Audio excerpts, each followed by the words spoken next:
Welcome to the series called How to Win at Parenting. In this first lesson, my wife and I are going to walk through this issue of being intentional, parenting on purpose. Some parents don't have a plan at all for parenting. They think, we'll wing it, we'll figure it out. Whatever comes, we'll figure it out.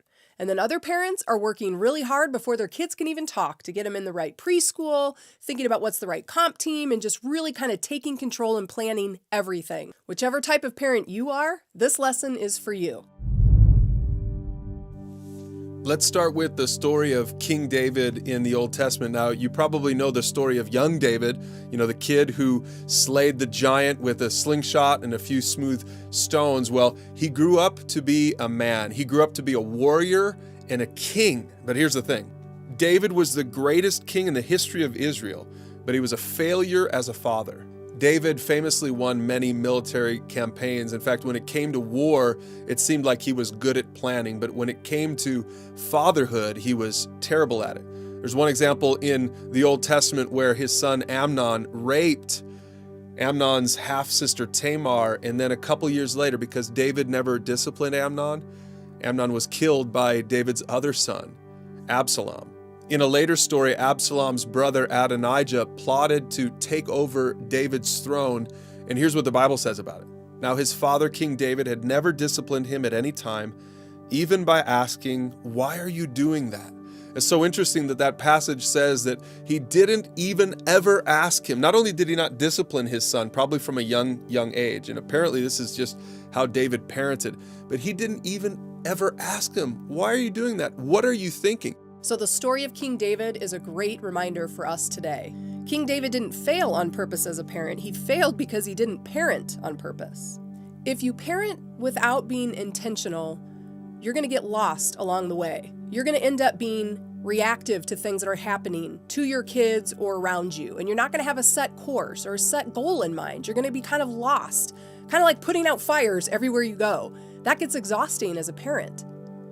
And if you contrast that, when you're more intentional, you know the direction you want to go. You know where you want to go, so you find a way to get there. You have a mission, a plan, a strategy. You have goals for what you want for your kids and what you want for your family. And that allows you to embark on the path more in a straight path instead of winding all over the place and lost. One of the most dangerous lies in today's culture and today's society is the lie that says, "Hey parents, let your kids just do whatever they want. Don't tell them what to do. Let them choose their own path." But that is certainly not a biblical concept whatsoever. Without the guidance of parents, many kids will default to a path of selfishness and destruction. Look at what Proverbs 22 says.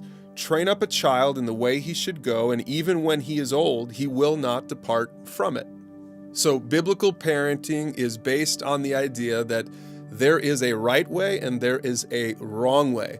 In other words, there's a way that kids should go, and parents, it's your job to train them up in that way, but you have to be purposeful about it. It can't be just something nonchalant or haphazard. You have to be very purposeful about training them up in the proper way, helping them to go in the proper way. So what is the right way to go? What path do we want our kids to follow? Well, in our resources, here's how we like to say it. The goal of Christian parenting is to raise kids who pursue God full circle. So take a look at this image. This is what we mean by going full circle, that you start by trusting Jesus, and then you live your life to honor God, and then you mature by helping other people in their pursuit of God. So here's how we do this in our lives. We believe that if we model this full circle pursuit of God to our kids, if we show them, hey, this is what we've chosen to do with our lives, and we're genuine about it, and we're authentic about it, and we model it consistently, we believe that they will have the best opportunity to make that same choice. And that really is winning. That's the real win. I don't care so much how much money they make or what they do in their lives, what career path they follow. I think there are a lot of great choices for those things. But the most important thing for us, the biggest win, we think, is that our kids, whatever they end up doing, that our kids are pursuers of God, wholehearted, full circle pursuers of God. Take a look at what David said at the end of his life to Solomon, one of his other sons. He said, "Take courage and be a man. Observe the requirements of the Lord your God and follow all his ways. Keep the decrees, commandments, regulations, and laws written in the law of Moses, so that," now check this out, he says, "so that you will be successful in all you do and wherever you go." I think if David had it to do it all over again, he would be much more purposeful in his parenting. And he would really try to parent to win. And I hope you would consider that also and do that in your parenting from this day forward. So make sure to use those questions below and have a conversation with your group or your mentor about this. And join us for our next lesson, which is all about creating the right environment in your home.